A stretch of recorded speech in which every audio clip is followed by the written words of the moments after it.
అంతఃపురం అంటే గుర్తొచ్చింది నాకు. కృష్ణవంశీ గారిని అడిగాను ఇంటర్వ్యూలో. ఒక నటుడు తాగి ఒక సీన్ యాక్ట్ చేయడం అన్నది ఎంతవరకు కరెక్ట్ అంటే, ఆయన తప్పే ఉంది దాంట్లో, నేను అంతఃపురంలో చేశాను ఆయనతోటి అన్నారు. అది దాంతో మీరు ఎంతవరకు ఏకీభవిస్తారు? చేసేసాం అంటే ప్రతి సీన్లో ప్రతిరోజు చేసిన పని కాదండి. అదే ఆ షాట్లో ప్రతి షాట్కి టెక్కిలా ఇచ్చేవాను నేను. ఇప్పుడు తాగి అంటే I won't say it's 100% right. Okay, ఇప్పుడు అడవిలో అభిమన్యుడు ఉందండి ఫర్ ఎగ్జాంపుల్, సెకండ్ ఫిల్మ్. అది కొండల్లో చేయాలి, వాటర్లో చేయాలి, అండర్ వాటర్ చేయాలి, కొండలు ఎక్కాలి, జలగలు, ఒళ్ళంతా జలగలు. సో నాన్నగారే హాఫ్ బాటిల్ పంపించేవారు రోజు పొద్దున్నే, తాగేసి రారా షూటింగ్కి అని. ఓకే, బికాస్ కొన్ని సినిమాలు కొన్ని సిచ్యువేషన్స్లో అవి వర్క్ అవుతాయి. ఓకే, ఎందుకంటే ఇప్పుడు ఆ హైట్ 300-400 degrees నుంచి కింద పడి కాలు జారిందంటే కింద పడతాం, కొంచెం ధైర్యం కావాల్సి వస్తుంది. అప్పుడు అంటే అది చాలామంది లేకుండా కూడా చేస్తారు, బట్ అది 100% తప్పని నేను అన్నాను. నేనేం ఇంకేం చేశాను, రేపులు చేశాను, మర్డర్లు చేశాను, తాగాను అంతే. అంటే ఒక ప్రొఫెషన్ అంతఃపురంలో ఆల్ దాట్ ఇప్పుడు ఇన్హిబిషన్స్ అన్నీ పోయి ఆ వైల్డ్ ఫైర్లో ఉండేవాడిని ఎప్పుడు. ఓకే, ఏదో చేసేయాలి, ఇంకా వైల్డ్గా ఉండాలి, ఇంకా వైల్డ్గా ఉండాలి, ఇట్ వర్క్డ్ అంతే. ఓకే, నేను సమర్థించుకోవడం అనుకోండి, మరి అది సమర్థించడం అంటారో ఏమంటారో నాకు తెలియదు. 100% రైట్ అని మాత్రం నేను అది మాత్రం అన్నాను, తప్పని నేను అనుకోవట్లేదు. Okay, okay. నేను తాగి కొడితే పోనీ అని చెప్పండి, తాగి అమ్మాయిని ముట్టుకుంటే ఏమన్నానండి, నా యాక్టింగ్ నేను చేసుకుని నా భద్రతలో నేను పోయాను. ఓకే, అంటే నేను ఏంటంటే ఒక నటుడు అనేవాడి వృత్తి ఏంటి, ఒరిజినల్గా బయటికి తీసుకురావడం అన్నది నిజమైన నటుడు లక్షణం కదా, అది తాగి చేస్తే ఎట్లా అన్నది నా డౌట్ అంతే. అన్ని సినిమాలు తాగి చేయం కదా, ఇప్పుడు మిగతా సినిమాల్లో కూడా నాకు నంది అవార్డులు వచ్చినాయి, నాకు తాగకుండానే వచ్చినాయి. పైగా అంతఃపురం ఇట్స్ అన్ ఎగ్జాజరేషన్ అండి, జరిగింది 2 సార్లు, అది సినిమా అంతా చేసిన పని కాదు అది. అడవిలో అభిమన్యుడు జరిగింది, ఇది అంతఃపురం just a matter of fact, stating a fact అంతే. అంతవరకే తప్ప అంతకంటే ఏం సీన్ లేదు అక్కడ. రోజు తాగితే అయిపోయేవాడిని బయటికి, షూటింగ్లో కూడా తాగితే. అండ్ మీ వాయిస్ విషయానికి వస్తే, ఫస్ట్లో అసలు ఇదేం వాయిస్ రా అనే దగ్గర నుంచి ఏం వాయిస్ రా బాబు అనే దగ్గరికి వచ్చింది. అది అంటే చాలామంది బయట కొత్తగా వచ్చిన నటులకు ఉన్న అభిప్రాయం ఏంటంటే, సిగరెట్ తాగితే బేస్ వాయిస్ వస్తుంది అనేది ఒక అనుమానం ఉంది. అది ఎంతవరకు కరెక్ట్? మీ విషయంలో అదే జరిగిందా లేకపోతే? ఇంపాసిబుల్ కదా, మేబీ కొంచెం ఏమైనా తేడా వస్తుందేమో తప్ప ఇంపాసిబుల్. అది ఎంతమంది సిగరెట్లు ఎన్ని లక్షల మంది సిగరెట్లు కలుస్తున్నారు, అందరికీ సేమ్ వాయిస్ ఉండదుగా. నా అదృష్టం అట్లా కుదిరిందండి అంతే. నాదేమీ లేదు, సిగరెట్లు కాల్చడం వల్ల రాలేదు, నీళ్ళలో సగం మునిగి నేనేమీ చేయలేదు, అలా పుట్టాను అంతే, అది అలా వచ్చింది. That's all. బేస్ పెరగడం అనేది కరెక్ట్ కాదు సిగరెట్ వల్ల. డబ్బింగ్ అప్పుడు మొమెంటరీగా మేబీ కొంచెం ఏమన్నా ఒక 5 degrees పెరుగుతున్నావు తప్ప, వాయిస్ సూపర్గా ఉంటుందంటే అందరు వాయిస్లు బాగుండాలి కదా. ఎంతమంది కాలుస్తున్నారండి సిగరెట్లు? అది ఇంపాసిబుల్, దట్స్ నాట్ పాసిబుల్. సాధన చేస్తే వస్తుందేమో కానీ. మీరైనా వాయిస్ ఎక్సర్సైజ్ చేశారా? చేస్తుంటారా? చేయరు ఇప్పటికీ. ఓకే. అండ్ మీ తోటి నటుల గురించి మాట్లాడితే, నార్త్ ఆర్టిస్టులు మీతో కో ఆర్టిస్టులుగా ఉంటారు చాలామంది, విలన్ క్యారెక్టర్స్, క్యారెక్టర్ ఆర్టిస్టులుగా. వాళ్ళు సెట్లో ఎలా డైలాగులు చెప్తారో మనకు అందరికీ తెలుసు, ఆల్మోస్ట్ ABCDFG చెప్తారు. అలాంటి వాళ్ళతో మీ కెమిస్ట్రీ ఎలా ఉంటుంది? అంటే ఇబ్బందిగా, అంటే ఆ మూడ్ రాకుండా మీరు ఏమైనా ఇబ్బంది పడుతుంటారా కెమిస్ట్రీ రావడానికి? లేదండి, యాటిట్యూడ్ ఉంటే అవతల వాళ్ళకి ఇబ్బంది కలుగుతుంది తప్ప. నేను వేరే భాషలు చేస్తున్నా కదండి, సో అది I don't think that is a part of acting. యాక్టింగ్కి భాష లేదు, అది ఏదైనా ఎవరైనా చేయొచ్చు, సిన్సియారిటీగా. అక్కడ నుంచి కౌంటర్ ఉంటేనే కదా మనకి ఉంటుందండి. ఆ మాత్రం ఎక్స్పీరియన్స్ ఉంది కదా, that is more than. When you know what you have to do, అతను ఏం తన ఇంటెన్షన్ ఏంటి, డైలాగ్ ఏంటి మనకు తెలుసు. కాకపోతే ఏంటంటే వీఆర్ కాన్సన్ట్రేటింగ్ అని, చెవులేమో డైలాగ్ మీద ఉంది, చూపేమో తన మీద ఉంటుంది. So expression will come automatically. Okay, మీరు అదర్ లాంగ్వేజ్లో పోతున్నప్పుడు ఎలా వేరే వాళ్ళు డబ్బింగ్ చెప్పడమేనా, మీరు చెప్తున్నారా? మలయాళం వేరే వాళ్ళు చెప్పారు, తమిళ్ నేను చెప్తాను, ఓకే, కన్నడ వేరే వాళ్ళే చెప్పారు డబ్బింగ్ వర్క్.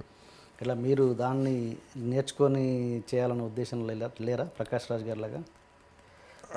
లేదండి, అంటే Malayalam basically first of all 1-2 films చేశాను నేను. మలయాళంలో ఒకటి చేశాను, ఇప్పుడు ఇంకో 2 చేస్తున్నా. కన్నడ 2-3 చేశాను, దాంట్లో రెండు పెద్ద ఆడలేదు, తర్వాత పెద్ద సినిమాలు రాలేదు. సో అది ఎప్పుడు వస్తుందంటే లాంగ్వేజ్. ప్రకాష్ రాజ్ కూడా ఫస్ట్ సినిమాకి ఏం నేర్చుకోలేదు. కొన్ని సినిమాలు హిట్ అయ్యి ఇప్పుడు ఎంకరేజ్మెంట్ ఉన్నప్పుడే కదా ఇవన్నీ. ఎంకరేజింగ్గా ఉంది అంటే నేర్చుకుంటాం, న్యాచురల్లీ నేర్చుకుంటాం, ఆటోమేటిక్గా రావటం మొదలవుతుంది. అండ్ ఇంటరాక్షన్ అయిన కొద్దీ, కలిసిన కొద్దీ, నెంబర్ ఆఫ్ డేస్ అయిన కొద్దీ వచ్చేస్తుంది భాష. ఇప్పుడు హిందీలో చేస్తున్నట్టున్నారుగా? హిందీ ఇంకా జరుగుతుందండి. కమిట్ అవ్వలేదా ఇంకా మీరు? కమిట్ అయ్యాను, అది బయట. హిందీ బాగా వచ్చా మీకు? పర్లేదండి, బట్ హిందీలో కనుక ప్రాపర్ ఎంట్రీ, అదే ఈ ఎంట్రీ అయినప్పుడు మాత్రం I want to learn Hindi and I want to dub. Okay, దానికి మాత్రం వాయిస్ ఇస్తా. Okay okay. అండ్ మళ్ళీ మీ ఈ విషయానికి వస్తే ఫినాన్షియల్ థింగ్స్కి, మీరు ఇల్లు అమ్మేసి దీంట్లో ఉంటున్నారు. ఇప్పుడు ఎప్పుడైనా ఆ ప్లేస్కి వెళ్తున్నప్పుడు, ఆ కార్ మా ఇంటి ముందు నుంచి వెళ్తున్నప్పుడు మీ ఫీలింగ్ ఎలా ఉంటుంది? ఏముండదండి ఫీలింగ్, ఏముండదు, ఇల్లే కదండి. ఫీలింగ్ ఏదో అమ్మటం గొప్ప విషయం కాదు. నేను అనేది ఇది మెటీరియలిస్టిక్ అండి. ఇప్పుడు మెటీరియలిస్టిక్ థింగ్స్, అందుకనే ఇప్పుడు నా థింకింగ్ వేరండి. ఇప్పుడు డబ్బు అనేది ఒక రేంజ్ వరకే డబ్బుకి రెస్పెక్ట్ ఇవ్వాలి. ఒక రేంజ్ వరకు డబ్బులు సంపాదిస్తాం, ఆ తర్వాత డబ్బులు మనం సంపాదించేస్తాం, బానిస అయిపోతాం. అది పెద్ద అడిక్షన్ అండి. దాని అంత పెద్ద జబ్బు ఇంకోటి లేదు. సిగరెట్లు, మందు, గ్యాంబ్లింగ్ కాదు, డబ్బు పిచ్చి అనేది ఒక పెద్ద జబ్బు. ఓకే, ఇప్పుడు అది కనుక ఆ గ్రిప్లోకి వెళ్తే మనుషులు కనపడరు, హార్ట్లు కనపడవు, ఏవి కనపడవు. మర్డర్ చేసినా డబ్బులు సంపాదించాలి, బ్రదర్ చచ్చిపోతే ఆస్తి వస్తుంది మనకి సగం, ఫాదర్ చచ్చిపోయి ఎప్పుడు చేస్తాడా, డబ్బులు ఇస్తాడు, ఈ ఆలోచనలు కదా ఉండేది ఫైనల్లీ. అండ్ డబ్బుకు కూడా ఒక లిమిట్ ఉంటుందండి. మీరు క్లియర్గా ఆలోచిస్తే ఎంతమంది వేల కోట్లు పెట్టుకుని ఏం చేస్తున్నారండి లైఫ్లో? నాకు ఉందంటున్నారు, ఓకే, ఉండి ఏం చేసుకుంటున్నారు? నిద్రలేదు కొంతమంది కాన్స్టిపేషన్, కొంతమందికి డయేరియా, రకరకాల మనుషులు. కొంతమంది వేల కోట్లు సంపాదించి జైలుకి వెళ్ళే వాళ్ళు ఉన్నారు. కొంతమంది అంటే జెన్యున్ క్రైమ్ చేశారో లేదో పక్కన పెట్టండి, కన్విక్షన్ పక్కన పెట్టండి. I'm saying what is the final. అందుకనే నేను డబ్బులు అనేది that is a part of life తప్ప, శుభలగ్నంలో డైలాగ్ లైఫే కాదు, ఇది మొత్తమే డబ్బే లైఫ్ కాదు అనే దాని మీద ఈ గ్యాంబ్లింగ్ కూడా ఐ వుడ్ సే దాంట్లోంచి వచ్చిన ట్రేటేనండి. అంటే ఇది నేర్చుకోగలగాలి, ఇవ్వటమో లేకపోతే పోవటం అనేది నేర్చుకోగలిగితే బాగుంటుంది లైఫ్లో. ఇప్పుడు for example I was doing fine అండి ఒకప్పుడు. నా car land cruiser Prado, that was the best car, ఇండస్ట్రీలోనే బెస్ట్ కార్ నేను కొంది. 3-4 ఏళ్ళు ఉంది. పొద్దున్నే స్నానం చేసి బయటకు వచ్చి చూశాను, కారు కనపడుతుంది. దీని మీద నాకేంటి అటాచ్మెంట్ అసహ్యంగా అనుకున్నాను. కారు మీద అటాచ్మెంట్ ఏంటి? అమ్మేయన్న అంతే, ఇమ్మీడియట్గా అమ్మేయన్న. అప్పటికి మీ బ్యాడ్ పొజిషన్ ఏం లేదు, శుభ్రంగా ఉన్నా. ఓకే, నేను కొంత 25 lakhsకి. సరే డెస్పరేట్, మామూలుగా నేను అమ్మేయన్నాక పట్టించుకోండి పెద్దగా. ఎవరో 9 లక్షలు 10 లక్షలు అన్నాడు, తీసుకుపో అన్నా. ఇక దాని గురించి డిస్కషన్ వద్దు. So that is how I feel. Letting go, వదలగలిగితే చేయి నొప్పి పట్టదు, పట్టుకుంటేనే చేయి నొప్పి పడుతుంది. ఇది నాది అంటే మనం we are torturing our mind and body and everything. And మిగతా అన్నీ మర్చిపోతున్నాం. ఎంతమంది పేరెంట్స్ని కలుస్తున్నారండి, ఎంతమంది బ్రదర్ కలిసి ఉంటున్నారు ఫ్యామిలీలో, ఎంతమంది హస్బెండ్ అండ్ వైఫ్ హ్యాపీగా ఉంటున్నారు. డబ్బు విషయంలో కూడా ఎన్ని డివోర్సులు జరుగుతున్నాయి. So all this, the main villain in life is money అండి. సో అందుకనే నేను ఆ మనీ అనే దానికి అంత ఇంపార్టెన్స్ ఇవ్వకూడదనే నా ఫిలాసఫీ అండి. బికాజ్ నేనేంటి, నాకున్న డబ్బు నాకు చాలా తక్కువ ఉందండి నిజం చెప్పాలంటే. అది కూడా మళ్ళీ తిరిగి సంపాదించింది. కానీ నేను నా ఫస్ట్ క్లాస్లో వెళ్తాను, నా 5-star హోటల్లో ఉంటాను, నా ఫ్యామిలీ అట్లాగే వెళ్తుంది, ఫ్యామిలీ అలాగే ఉంటుంది. వాళ్ళకి ఎంత మిగిలితే అంత పిల్లలకి ఇస్తాం అంతే. ఎవడు రూల్ పెట్టలేదు 1,00,000 కోట్లు ఇవ్వాలని. వాళ్ళ వాళ్ళు బతకాలి. ఇవ్వగలిగితే ఇవ్వు, ఇవ్వలేకపోతే నోరు మూసుకు కూర్చో అంతే. అండ్ మీ బ్యాడ్ ఫీల్, కొంత ఫ్రస్ట్రేషన్ కూడా ఉందండి దీంట్లో. బికాజ్ ఆ ఒక్క దృష్టితోనే చూస్తున్నారు జనాలు. పొద్దున్న లెగిస్తే ఎలా మోసం చేద్దాం, ఎవరిని బకరా చేద్దాం అనే పద్ధతిలో ఎంతమంది ఉన్నారు అంటే నెగిటివిటీ స్ప్రెడ్ అవుతూనే ఉంది. అందుకని I don't go for parties అండి. పార్టీస్కి వెళ్తాం, ఓకే, ముందు కొట్టేస్తాం, రాత్రి అంతా ఒకరికి వాళ్ళు మాట ఇచ్చేస్తాం, రేపు మనం అది చేసేద్దాం, ఫోన్ కూడా ఎత్తారు రేపు. సో అల్టిమేట్లీ దానికి ఎంత వాల్యూ ఉందో చూడండి, మనకెంత వాల్యూ ఉందో చూడండి. సో మనిషికి వాల్యూ ఇస్తున్నావా, డబ్బుకి వాల్యూ ఇస్తున్నావా అనేది ఇంపార్టెంట్ పాయింట్. మీరు అన్నారు ఇప్పుడు నా 5 స్టార్లో ఉండాలి, నా ఫ్యామిలీని అలాగే నేను 5 స్టార్లోనే ఉంటాను, 150 రూపీస్ రూమ్లో కూడా ఉంటానండి. అది కూడా ఉంటా. I'm telling I can afford. అంటే నేను మీ బ్యాడ్ ఫేజ్లో కూడా అలా ఫ్యామిలీకి చూపించారా? అలా చూపించని పరిస్థితి కూడా వచ్చిందా మీకు? వచ్చిందండి సిచ్యువేషన్. అంటే ఒకటి ఏంటంటే ఆ ఫ్యామిలీకి చాలా వరకు లాస్ట్ 1 year వరకు ఏం తెలియదు, అది నేనేం చెప్పలేదు ఎవరికి. Okay. So I had to maintain. వాళ్ళు అడిగింది ఇవ్వటం వరకు చేసాం, అంతవరకు చేసాం. అప్పు చేశాను, అది అప్పు చేశాను, 60% ఇంట్రెస్ట్ కట్టిన రోజులు కూడా ఉన్నాయి. సో అవన్నీ దట్ ఈస్ మై ప్రాబ్లం. పెళ్లి చేసుకున్నాం, పిల్లలు కన్నాం, వాళ్ళని చూసుకోవాలి, ఎలా చూసుకుంటాం అనేది నా ప్రాబ్లం.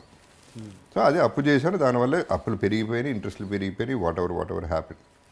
అది నేను పడ్డాను, ఆ గొడవంతా నేను పడ్డాను. ఏమంటే కంపేర్ చేసుకుంటే what is my problem in life? I don't have a problem. Problem ఉందనుకుంటే ప్రాబ్లం అండి. ఫర్ ఎగ్జాంపుల్ నిన్న సంజు సినిమా చూశానండి, సంజు దత్ లైఫ్ చూశాను. ఆ లైఫ్ చూసిన తర్వాత నా లైఫ్ ఎంత గొప్ప, ఎంత హ్యాపీగా ఉంది. సో రివర్స్లో ఫీల్ అయితే నోబడి హ్యాపీ. సాటిస్ఫాక్షన్ లెవెల్ ఎక్కడ ఉంటుంది?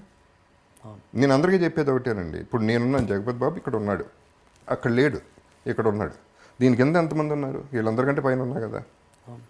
అక్కడ చూస్తా, అక్కడికి వెళ్తే బాగుందని ఆలోచిస్తా, కానీ ఇక్కడ హ్యాపీగా ఉన్నా.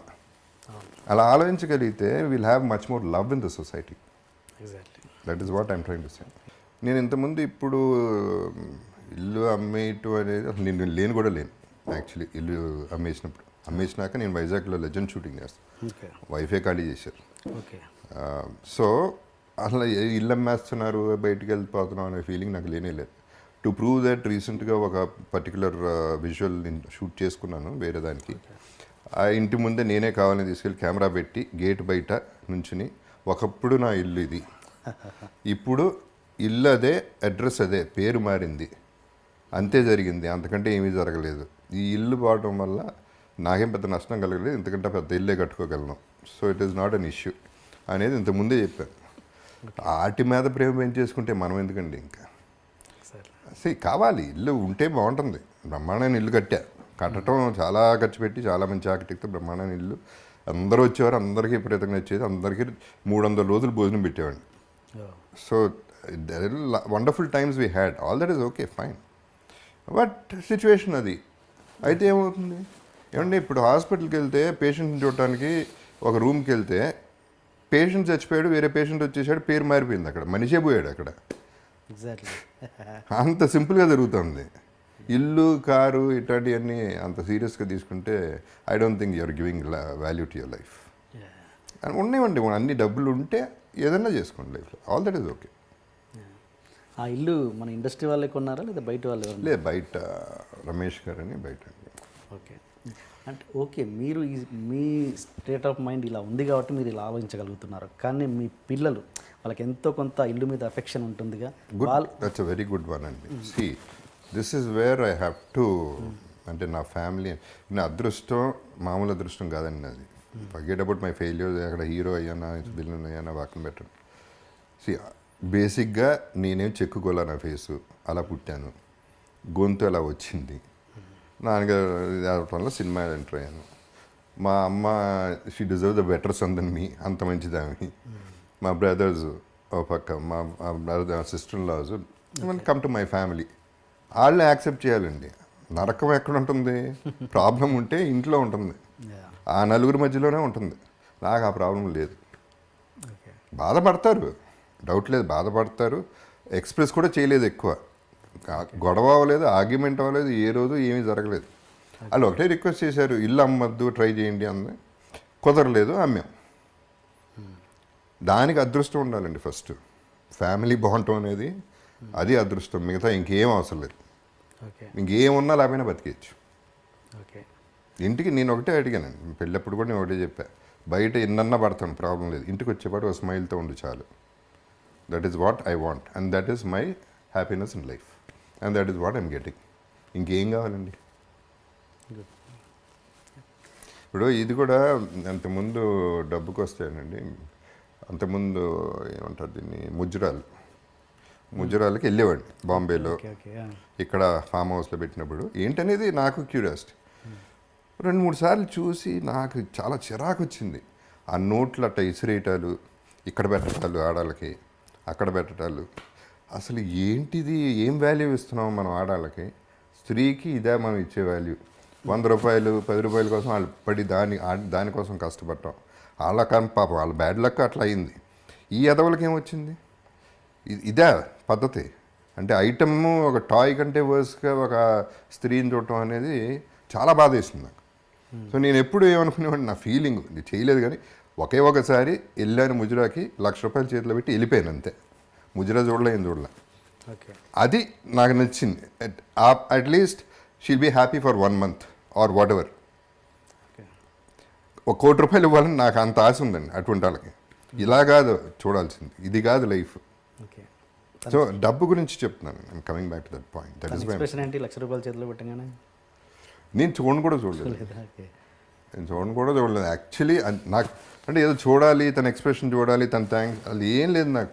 ఆ కోరిక పుట్టింది, ఇచ్చేసాను, వెళ్ళిపోయాను అంతే. అది హైదరాబాద్లో జరిగింది ఫామ్ హౌస్లో, ఎవరో ఫామ్ హౌస్లో. Okay okay okay